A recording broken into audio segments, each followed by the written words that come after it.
कई बार मनुष्य की जिंदगी में ऐसे कई कारण पैदा हो जाते हैं जिसकी वजह से मन पर बहुत ज़्यादा प्रभाव पड़ जाता है। मन की जो टेंडेंसी है सोचने की, वह बहुत ज़्यादा तेजी पकड़ लेती है, बहुत ज़्यादा वेग उसमें आ जाता है और विचार इतने ज़्यादा हो जाते हैं कि जैसे चेन पर चेन जुड़ी हुई होती है। एंडलेस थॉट जिसको हम कहते हैं, एंडलेस थॉट्स आने लगते हैं। क्यों? क्योंकि यह मनुष्य के मन पर जब कोई बोझ पड़ता है, जब कोई ऐसा दबाव पड़ता है जिसको वह सहन नहीं कर पाता, जिसको वह उसकी वो क्षमता नहीं, उसकी वो कैपेसिटी नहीं, वह अभी उतना विकसित नहीं हुआ होता है। विकसित नहीं हुआ होता है का अर्थ है कि जब दायरा खुलता है तो मनुष्य बहुत सारी उन घटनाओं को नज़रअंदाज कर देता है जिन घटनाओं को अदरवाइज वह बहुत मूल्य देने लगता है। यह सब होता है दायरा खुलने से। जब मनुष्य का दायरा बड़ा होता है, जब उसके मन का विकास होता है, जब उसके अंदर मैच्योरिटी आती है, जब उसके अंदर सोचने और समझने की क्षमता विकसित होती है। यह सोचने और समझने की क्षमता वह वाली नहीं है जो हम बार बार एक ही विचार को घुमाते रहते हैं। यह सोचने और समझने की क्षमता नहीं, सोचने और समझने की क्षमता विकसित होती है ध्यान से, ऐसे विकसित नहीं होती। आपने देखा होगा एक छोटे से बच्चे को, जब हम उसको स्कूल भेजते हैं तो उसको कुछ पता नहीं होता, और जैसे ही वो कुछ दिनों स्कूल जाने लगता है उसके सोचने और समझने की क्षमता बढ़ने लगती है। कैसे बढ़ती है? जब उसका दायरा खुलता है, एक बच्चे से मिलता है, उसकी बातें सुनता है और रीड करता है, उसके एक्सप्रेशन लेता है, उसकी बात करने की तरीकों को, वह क्या बात कर रहा है, कौन से शब्दों का इस्तेमाल कर रहा है, उन शब्दों को पकड़ता है।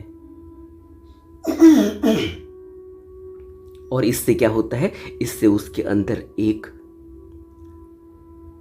दायरा उसका जो होता है, वो जो नैरो माइंड है उसका, वह विकसित होने लगता है, वो बड़ा होने लगता है और वो घर आकर फिर उन बातों को दोहराता है। माँ से कहता है कि मेरा एक फ्रेंड है, वो मेरे से ऐसी बात कर रहा था, कल वो यह लेकर आया था, आप भी वही मेरे लिए बनाकर मेरे टिफिन में रखना। इस तरह से वो बातें एक्सचेंज करता है, उसका दायरा खुलता है।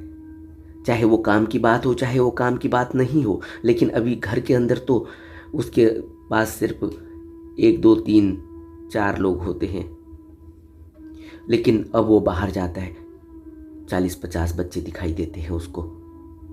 एक इंटरेक्शन होता है उसका, टीचर होती है, किताबें होती हैं, उन किताबों से कुछ इमेजेस देखता है, कुछ बोलने की कोशिश करता है जो टीचर उसको समझाना चाहती है, बताना चाहती है, उस टीचर के शब्दों को पकड़ता है।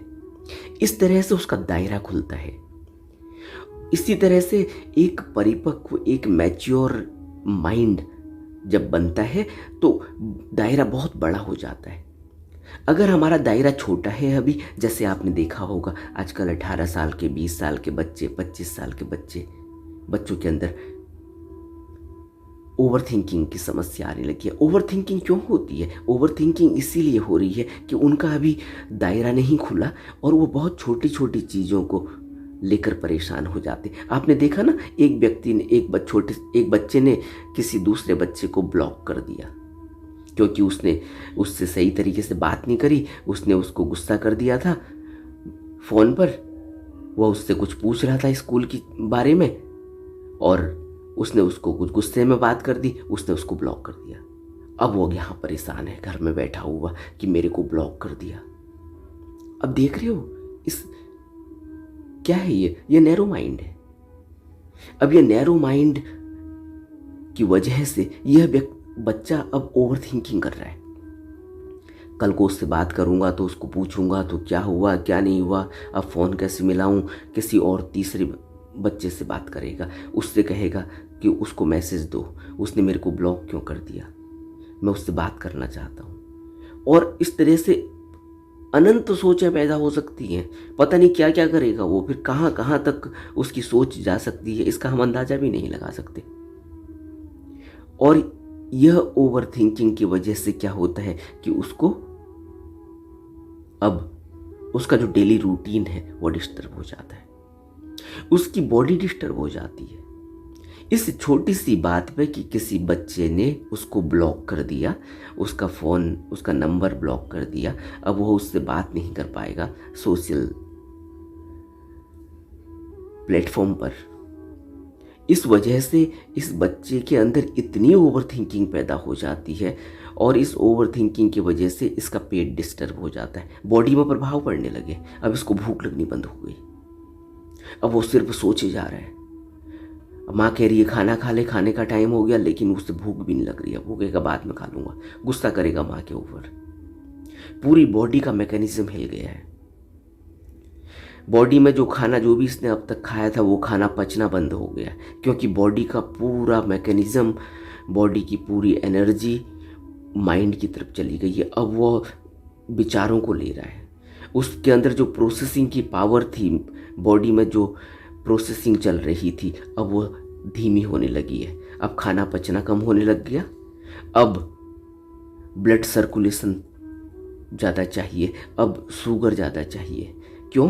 क्योंकि अब हार्ट बीट ज़्यादा तेज चल रही है, गुस्सा आ रहा है, माइंड में थॉट उठ रहे हैं। देख रहे हैं इस पूरे इस इंटीग्रेशन को, देखते हैं आप किस तरह से ये इंटीग्रेट कर रही है, पूरी बॉडी और माइंड इंटीग्रेट करता है। कभी आपने यह सोचा नहीं, कभी आपने इस बात पर विचार नहीं किया, क्योंकि ये तो हर एक के साथ घट रहा है और आजकल तो बहुत ज़्यादा घट रहा है, जिसकी वजह से मुझे यह वीडियो बनानी पड़ रही है। क्योंकि यह बहुत से लोगों ने मेरे को पूछा है, मेरे को कहा है कि इस तरह की इस पर आप वीडियो बनाइए। ये क्यों हो रहा है? ये नैरो माइंडनेस है। अभी हम समझ ही नहीं पाए, अभी हमारा दायरा नहीं खुला, अभी हम सिर्फ इतनी सी बात को इतना बड़ा बना लेते हैं। क्यों? क्योंकि हमारा इमोशन बहुत ज़्यादा अभी उन छोटी छोटी बातों पर अटका हुआ है। लेकिन जब यह तो बच्चा है, छोटी सी बात पे इतनी ओवर थिंकिंग कर रहा है, इससे इसकी नींद डिस्टर्ब हो गई। अब यह सो भी नहीं पाएगा, इस गुस्से की वजह से इसको अब नींद भी नहीं आएगी, इस ओवर थिंकिंग की वजह से इसको अब नींद भी नहीं आएगी, और इसका खाना भी इसने अब नहीं खाना है। खाना जो खाएगा, जो खाया हुआ है वह भी इसका नहीं पच रहा है। पूरी बॉडी का मैकेनिज्म हिल गया है। पूरी बॉडी की जो रिकवरी होनी चाहिए थी वो रिकवरी नहीं हो रही है। अब नींद नहीं आएगी तो बॉडी की रिकवरी नहीं होगी। बॉडी तो डेली टूटती है, डेली इसमें से लाखों सेल इसके मरते हैं, लाखों सेल इसमें जिंदा हो जाते हैं, नए पैदा होते हैं। ये बॉडी रिजुविनेट होती है, रोज रोज नई बनती है। नहीं तो आप क्या सोचते हैं कि एक व्यक्ति 70 साल 80 साल तक सिगरेट पी रहा है, शराब पी रहा है, तो उसका लीवर कहीं बचना चाहिए था, उसका लंग्स कहीं बचना चाहिए था, उसका हार्ट कहीं बचना चाहिए था, उसका गला, जहाँ से वो शराब अंदर जा रही है, जहाँ से वो धुआं अंदर जा रहा है, यह गले से आवाज़ आनी चाहिए थी, ये सब बंद हो जाना चाहिए था। लेकिन क्यों ऐसा होता है कि वो 80 साल 100 साल तक भी जीता है? क्यों? इसीलिए क्योंकि बॉडी रोज नए सेलों का निर्माण कर रही है। रोज सेल टूटते हैं, रोज सेल मरते हैं और रोज नए सेल बनते हैं हर बॉडी पार्ट में। और बॉडी पार्ट्स में इन सेलों को नए निर्माण के लिए और बॉडी की रिकवरी के लिए, ताकि हम दोबारा से तरोताज़ा हो सकें, दोबारा से नव निर्माण हमारा हो सके, इसके लिए बॉडी को आराम चाहिए, उसको नींद चाहिए। नींद की एक बहुत ज़्यादा ज़रूरत है मनुष्य की ज़िंदगी में। और छोटे छोटे बच्चों को नींद नहीं आ रही। सोचो, यह छोटा सा बच्चा जो 15 साल 18 साल का है, स्कूल में पढ़ रहा है, अभी किसी ने ब्लॉक कर दिया, परेशान हो गया। इसकी नींद आनी बंद हो गई, इसकी रिकवरी बंद हो गई। अभी तो इसकी बॉडी में वैसी ही ग्रोथ होनी है, इसकी बॉडी अभी बननी है, बन रही है। और उन लोगों का सोचो क्या हाल है जो 30 के पार हो गए हैं, 40 के पार हो गए, 50 के पार हो गए, 60 के पार हो गए, जहाँ बॉडी अब बनती नहीं बल्कि रोज बनी हुई बॉडी में रिपेयरिंग होती है, टूट फूट ठीक होती है, रिकवरी होती है, रिजुविनेट होती है, रोज उसमें नई स्फूर्ति और नई तरंग उठती है। ये कैसे होती है? यह नींद से होती है। और हमारी नींद कम हो गई है इन कारणों से ही। अगर कोई 40 साल का, 50 साल का आदमी ओवर थिंकिंग करने लगे जैसे आजकल हो रहा है, अब ओवर थिंकिंग के कारण कई हैं, एक नहीं है यह कारण, अनंत कारण हो सकते हैं। कुछ जेन्युइन भी हो सकते हैं जो स्वाभाविक हैं, और कुछ अस्वाभाविक भी हो सकते हैं। एक व्यक्ति ने रास्ते में चलते हुए जो आपका पड़ोसी है आपको टेढ़ी आंख से देख लिया, अब आप परेशान हो गए। ये नैरो माइंडेडनेस नहीं है।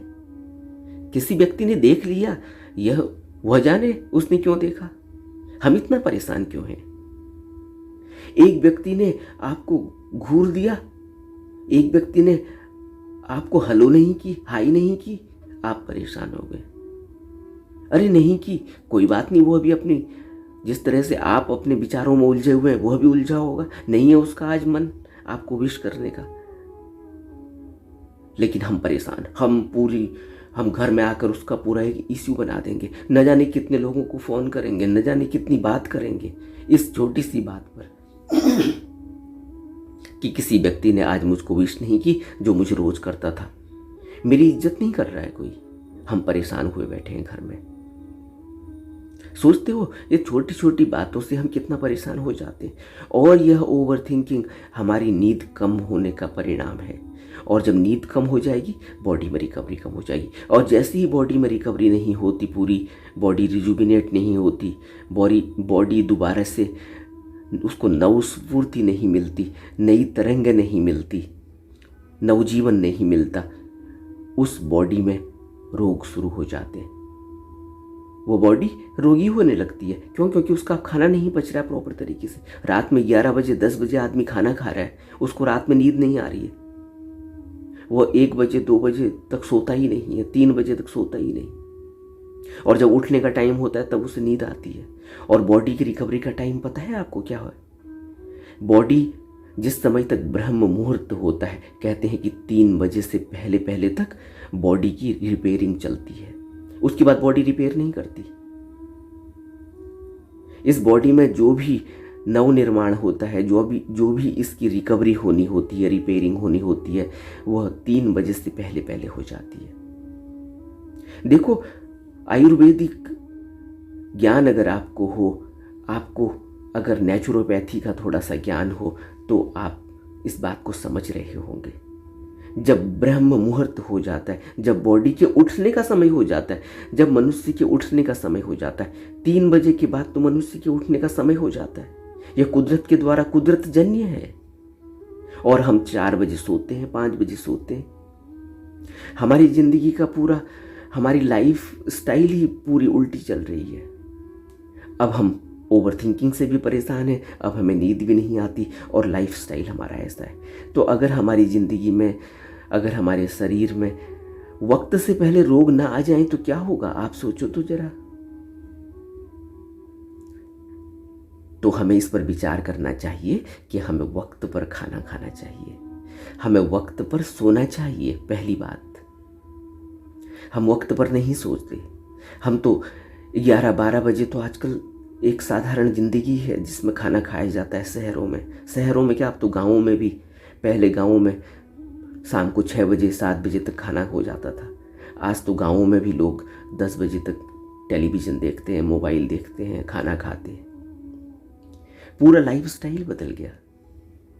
3 बजे सुबह नींद खुलनी होती है, 3 बजे से पहले पहले बॉडी में रिकवरी होनी होती है, 3 बजे से पहले पहले नींद अच्छी आनी भी ज़रूरी है ताकि मन शांत रहे।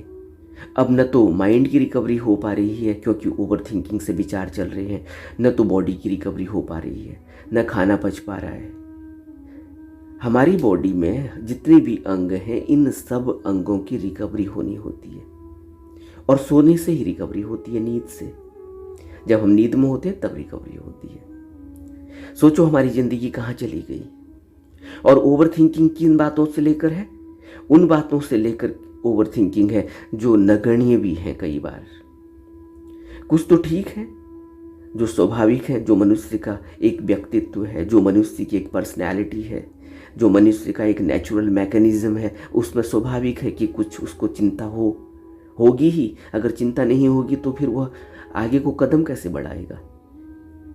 लेकिन ओवर थिंकिंग हो जाना उन बातों पर जो बिल्कुल ही नगण्य है, किसी ने मुझे विश नहीं किया, किसी ने मुझे फ़ोन नहीं किया, किसी ने मुझे बर्थडे विश नहीं किया, किसी ने मुझे एक हफ्ते से बात नहीं की, किसी ने मुझको टेढ़ी आंख से देख लिया, किसी ने मुझको जो मेरी ज़रूरत की चीज़ थी वो लाकर नहीं दी, किसी ने मेरी बात नहीं मानी। इन छोटी छोटी बातों पर हम क्यों इतने डिपेंडेंट हैं? अपनी ज़िंदगी को समझना होगा। और इसीलिए तो यह जो नैरो माइंडेडनेस है, यह जो अभी हमारा दायरा नहीं खुला है, जब तक यह दायरा नहीं खुलेगा तब तक हम इन परेशानियों में उलझे रहेंगे। और यह परेशानियां कोई परेशानियां नहीं हैं, यह नगण्य है। इनको अवॉइड किया जा सकता है, इनसे बचा जा सकता है, इनको बिल्कुल ही इग्नोर किया जा सकता है। लेकिन हम इनकी वजह से बीमार हो जाते हैं। हमें कौन बुद्धिमान कहेगा, जरा सोचो। और इसके परिणाम क्या होते हैं, मैंने जो आपको अभी बताए। अब बात करते हैं कि इसमें विपश्यना क्या करता है। विपश्यना ध्यान या कोई भी ध्यान विधि इसमें कैसे हेल्पफुल है, क्यों आज ध्यान की इतनी चर्चा है, क्यों मनुष्य की इस लाइफस्टाइल की वजह से मेडिटेशन इज मेडिकेशन कहा जा रहा है। मेडिटेशन ही अब दवा का काम कर रहा है। क्यों? इसीलिए कि जैसे ही हम ध्यान में जाएंगे, ध्यान करने लगेंगे, तो क्या होगा, हम अपने ऊपर विचार करेंगे। एक विचार हमारे अंदर स्वतः ही उठने लगेगा। विचार कब उठेगा? विचार तब उठेगा जब ओवर थिंकिंग की चेन टूटेगी। जब तक चेन नहीं टूटेगी तब तक विचार नहीं उठेगा। यह भी बात याद रख लेना। इसीलिए ध्यान की जरूरत है, क्योंकि ध्यान में हम चेन को तोड़ते हैं। यह जो ओवर थिंकिंग की चेन है, यह जो दिन भर अपने आप को संलग्न करे रहने का एक मैकेनिज्म बन गया है मन का, वह टूटता है। कैसे टूटता है? जैसे ही हम अपना ध्यान सांसों में केंद्रित करते हैं, जैसे ही मैंने अपने आप को कहीं और जोड़ा, वैसे ही मैं अपने विचारों से टूट गया। और यही पूरे ध्यान का पूरा महत्व है। यही ध्यान साधना की पूरी कोशिश है कि किसी तरह से मेरे विचारों की चेन टूटे। इसलिए विपश्यना से यह बहुत आसानी से हो सकता है। क्यों आसानी से हो सकता है? इसलिए आसानी से हो सकता है कि विपश्यना में आपको कुछ करना ही नहीं होता। जो कुदरत कर रही है उसके साथ जुड़ना होता है, उसको देखना होता है। कुदरत क्या कर रही है? कुदरत सांस ले रही है। यह जो कुदरत ने हमें जो यह शरीर दिया हुआ है, इसी कुदरत ने हमें, यही कुदरत सांस भी ले रही है। अगर हम अपने से लेने वाले होते हम तो भूल जाते, क्योंकि हम तो विचारों में चले जाते, और विचारों में चले जाते तो हम तो भूल जाते कि सांस लेनी भी है। लेकिन कुदरत सांस अपने आप हमसे, हमारे शरीर के माध्यम से ले रही है। और हमें क्या करना है अब? हमें अब अपने मन को वह जो सांस चल रही है, आती जाती सांस को सिर्फ खड़े होकर, मन को खड़ा करके सिर्फ उनको देखना होता है, उनको ऑब्जर्व करना होता है। इससे क्या होगा? इससे वह जो पीछे से मन में जो एक चेन चल रही थी विचारों की, वह टूट जाएगी। और जैसे ही वह विचारों की चेन टूटेगी, वह उनका जो प्रवाह है, उनकी जो तेजी है, उनकी जो स्पीड है, जो उनकी चाल है, वो कम हो जाएगी। आपने देखा ना, जैसे ही आप गाड़ी चलाते हैं, गाड़ी को आपने स्पीड में किया हुआ है, आपने गियर डाले हुए हैं, और फिर क्या होता है, फिर अचानक एक दूर आपको कोई रास्ता क्रॉस करते हुए दिखाई देता है। आप क्या करते हैं, आप तुरंत अपने गियर वापस खींचते हैं, और गियर वापस कर खींचते ही स्पीड कम करते हैं। तो जैसे ही आप गियर वापस करते हैं, स्पीड कम होने लगती है। इसी तरह से जब आप अपने मन को उन विचारों से हटाकर जैसे ही आपकी जो सांस चल रही है उस पर उसका ध्यान, उस मन को लगाएंगे, वैसे ही उन विचारों की स्पीड कम हो जाएगी। वो पहले तो उनकी चेन टूटेगी, अगर चेन नहीं भी टूटेगी, पहले आपको पता ही नहीं चलेगा कि चेन टूट भी गई है, लेकिन कुछ ही देर में आपको पता चलेगा कि अब विचार धीमे पड़ने लगे, उनका वेग, उनकी तेजी कम हो गई है। बिल्कुल उसी तरह से जैसे गाड़ी की स्पीड कम हो जाती है।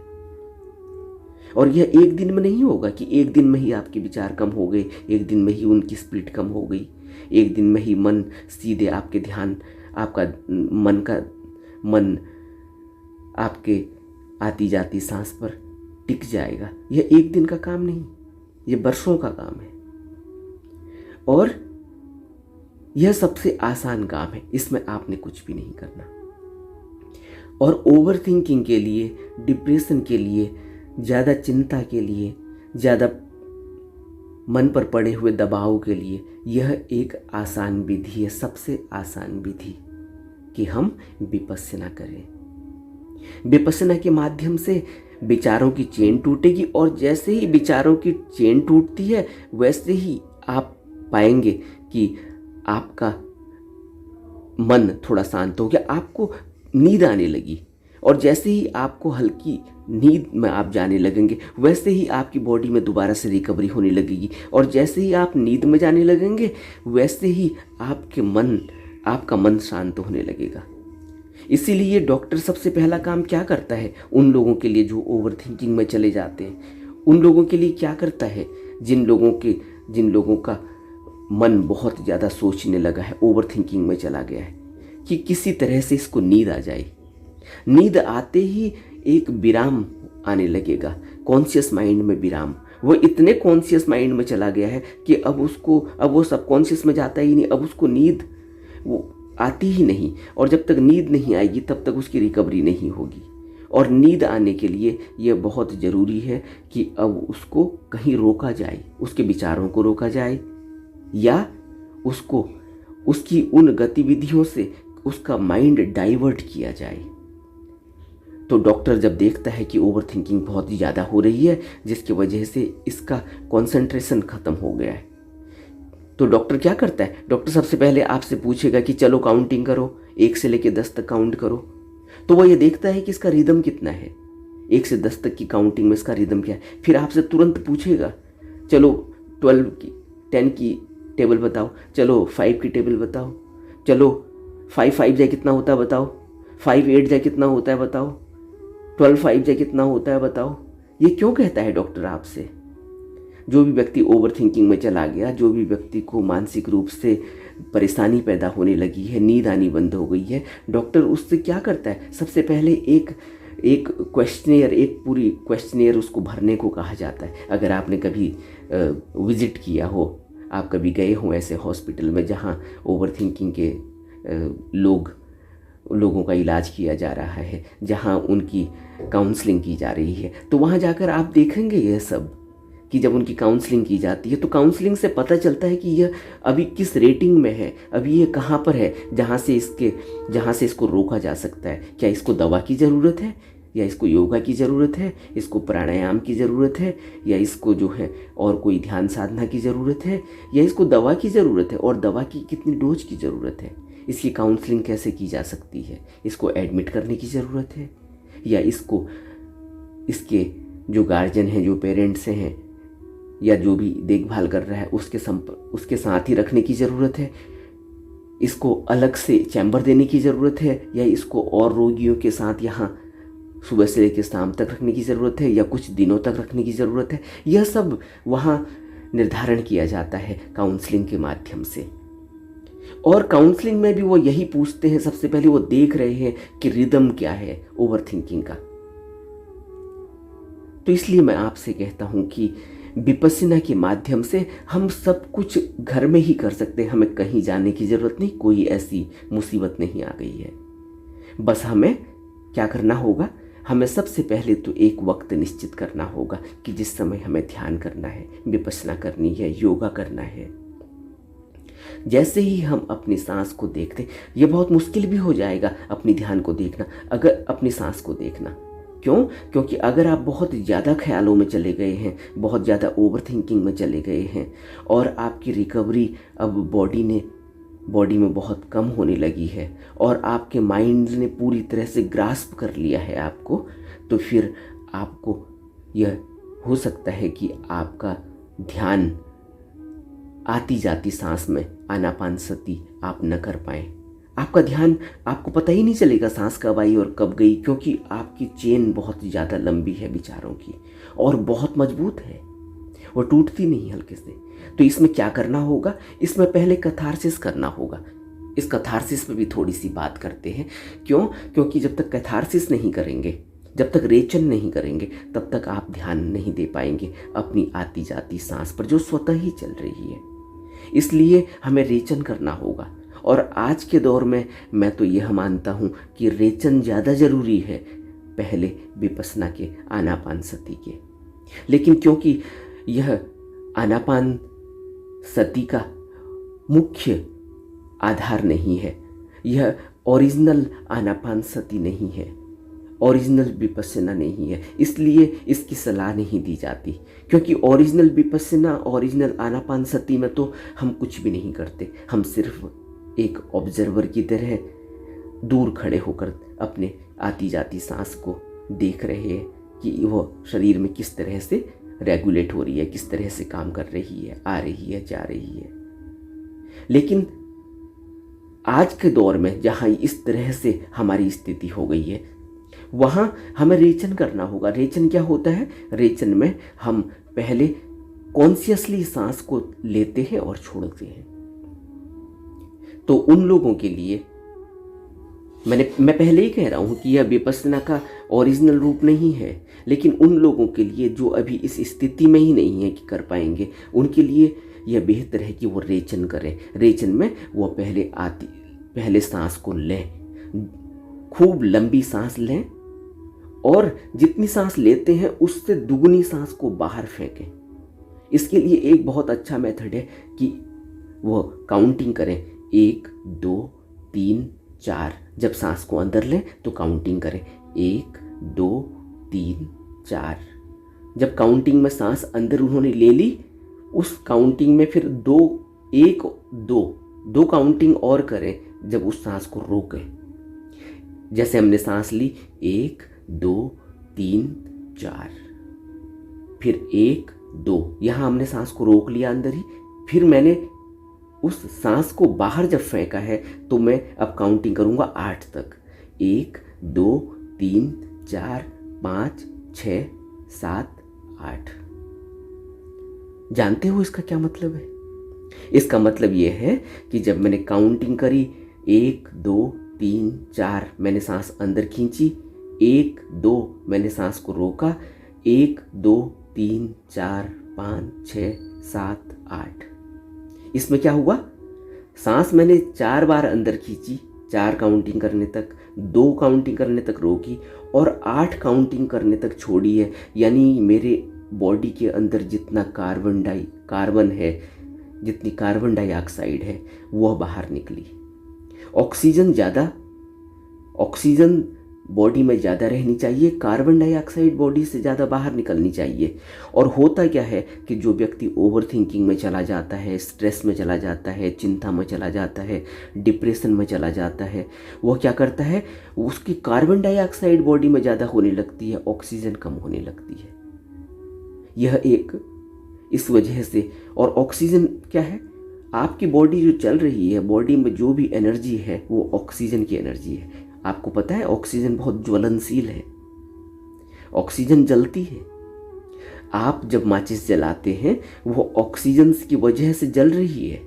अगर ऑक्सीजन आपके आसपास में नहीं होगी तो आप माचिस को जला नहीं पाएंगे, आप किसी कैंडल को, किसी मोमबत्ती को नहीं जला पाएंगे। इस दुनिया में, इस नेचर में, इस कुदरत में ऑक्सीजन इतनी है कि ऑक्सीजन की वजह से आपका चूल्हा जलता है, आपकी आग जलती है, और कार्बन डाइऑक्साइड की वजह से आपकी आग बुझ जाती है, आप नहीं जला पाएंगे। और अगर आपने यह प्रयोग करना है तो प्रयोग करके कभी देख सकते हैं। एक माचिस की तिल्ली को जलाएं और जला के उसको किसी कटोरे के नीचे, कटोरे को थोड़ा सा खुला छोड़ें और उसमें उसको माचिस की तिल्ली को या मोमबत्ती को रखने की कोशिश करेंगे, और जितना आप ढक्कन उसको बंद करने लगेंगे वैसे ही वो बुझने लगेगा। क्यों? क्योंकि उस बर्तन की अंदर अब ऑक्सीजन कम हो गई, और बर्तन के अंदर कार्बन डाइऑक्साइड ज़्यादा हो गया। क्यों? क्योंकि वो जो जल रहा था, जहाँ आपने खुला छोड़ा हुआ था थोड़े से ढक्कन को, वहाँ से जो कार्बन डाइऑक्साइड निकल के बाहर आ रही है, जो उसमें से धुआं निकल रहा है, दिखाई दे चाहे नहीं दिखाई दे, धुआं तो निकलता है, तो वो धुआं वहाँ भरने लगता है उस पोर्शन में। और जैसे ही आप उसको बंद करेंगे, जैसे ही धुआं ज़्यादा बढ़ने लगेगा और आपने उस ऑक्सीजन उसमें कम होने लगेगी उस पर्टिकुलर पोर्शन में, क्योंकि अब ऑक्सीजन पूरी नहीं जा रही है बर्तन के अंदर। तो आप देखेंगे जैसे ही आप बंद करेंगे उसको, जिस मात्रा में आप बंद करेंगे, कम करेंगे बर्तन के ढक्कन को, उसी मात्रा में आपकी रोशनी कम होने लगेगी, और एक स्थिति ऐसी आएगी जैसे आप उसको पूरा बंद करेंगे आपकी मोमबत्ती बुझ जाएगी। क्या हुआ? कार्बन डाइऑक्साइड ज़्यादा हो गई बॉडी में, उस पोर्शन में। इसी तरह से जब कार्बन डाइऑक्साइड ज़्यादा हो जाती है बॉडी में तो आपके अंदर कंसंट्रेशन ख़त्म हो जाती है। ऑक्सीजन से आपकी बॉडी आपके माइंड में कंसंट्रेशन है, यह भी ध्यान रखना। ये ऑक्सीजन ही पूरी बॉडी को जिंदा किए हुए है। ये बॉडी आज जितना सोच रही है सिर्फ ऑक्सीजन से सोच रही है। ये बॉडी में जो भी कंट्रोल आप देख रहे हो ये ऑक्सीजन से है। ये बॉडी में जो भी आप देख रहे हो कि आपका ब्लड सारी बॉडी में, रेसे रेसे में और अंग अंग में जा रहा है, यह ऑक्सीजन की वजह से है। और आपको यह भी सोचना होगा, यह भी आपको ज्ञान होना चाहिए कि आपकी बॉडी में नमक और चीनी का जो बैलेंस है यह भी ऑक्सीजन के माध्यम से है। और आपकी बॉडी में जितना भी ब्लड और जितना भी शुगर और जितना भी नमक है और जितना भी आपकी बॉडी में जितना भी टेम्परेचर है 98 से लेके 108 तक, जिसमें आप जिंदा रह सकते हैं, उससे कम में भी आपको परेशानी है, उससे ज़्यादा में भी आपको परेशानी है। तो 98 से लेके 108 तक जो बॉडी का टेम्परेचर है, इस टेम्परेचर को मेंटेन करने के लिए भी आपको ऑक्सीजन की ज़रूरत है। तो ऑक्सीजन के बिना जीवन नहीं, इसीलिए कि ऑक्सीजन के बिना जीवन नहीं। और ऑक्सीजन की मात्रा जैसे ही बॉडी में कम होती चली जाएगी, वह होती है जब हम ओवर थिंकिंग करते हैं। हम ओवर थिंकिंग से क्या होता है? ओवर थिंकिंग से हम कार्बन डाइऑक्साइड तो बाहर निकालते नहीं हैं, ऑक्सीजन लेने की कोशिश करते हैं, तेज़ तेज़ सांस चलती है और तेज़ तेज़ सांस में ऑक्सीजन जाती है और बाहर निकलती नहीं पूरी कार्बन डाइऑक्साइड। इसलिए रेचन जब किया जाता है, इसीलिए रेचन पहले करवाया जाता है इन लोगों को जिन लोगों के अंदर यह परेशानी पैदा हो रही है। और आज तो हर व्यक्ति के अंदर परेशानी है, इसलिए आज विपश्यना से पहले अगर रेचन किया जाए, थोड़ी देर सांस को कॉन्शियसली लिया जाए, लंबी सांस को खींचा जाए और 1 2 3 4 1 2 3 4 काउंटिंग करके 1 2 स्टॉप और 1 2 3 4 5 6 7 8 बाहर। यह जब हम करेंगे तो क्या होगा कि ऑक्सीजन हमारी बॉडी में, कार्बन डाइऑक्साइड हमारी बॉडी में ज़्यादा बाहर जाने लगेगी, धीरे धीरे बॉडी में ऑक्सीजन रिटेन रहने लगेगी, कार्बन डाइऑक्साइड बाहर निकलने लगेगी और हमारा लंग्स पूरी तरह से ज़्यादा ऑक्सीजन से भरने लगेगा। और जब ऑक्सीजन ज़्यादा जाने लगेगी, बॉडी में एनर्जी मिलने लगेगी। जो लोग स्ट्रेस में होते हैं, टेंशन में होते हैं, तनाव में होते हैं, उनकी बॉडी में इसीलिए इतनी ज़्यादा लेथर्जी हो जाती है, इतनी ज़्यादा वो थकावट हो जाती है, इतना ज़्यादा वो अपने को थके थके महसूस करते हैं। उनके पास कोई कंसंट्रेशन नहीं होता, उनके पास कोई माइंड में इस तरह से कोई फोकस नहीं होता। क्यों? क्योंकि ऑक्सीजन की कमी है। और ऑक्सीजन की कमी का कारण है कि सारा ऑक्सीजन जितना बचा हुआ होता है वो तो ये विचार ले जाते हैं। तो रेचन करना चाहिए। रेचन मैंने आपको बताया, इसको आप अलग अलग तरीक़ों से कर सकते हैं। इसके लिए मैं एक अलग से वीडियो बनाऊंगा जिसमें मैं सिर्फ रेचन पर वीडियो बनाऊंगा, वो विपश्यना से थोड़ा सा अलग होगा। तो विपश्यना जब हम करते हैं और रेचन जब हम करते हैं तो धीरे धीरे क्या होगा, बॉडी में ऑक्सीजन आएगी। बॉडी में ऑक्सीजन बेहतर होगी तो हमें नींद बेहतर अच्छी तरह से आने लगेगी, हमारे विचार कम होने लगेंगे, बॉडी में एनर्जी आने लगेगी। और जैसे ही हम नींद में जाते हैं, स्वतः ही नींद में चले जाते हैं, तो हम देखेंगे कि हमारा माइंड शांत होने लगेगा। तो वीडियो थोड़ा सा लंबा हो गया, आज इतना ही।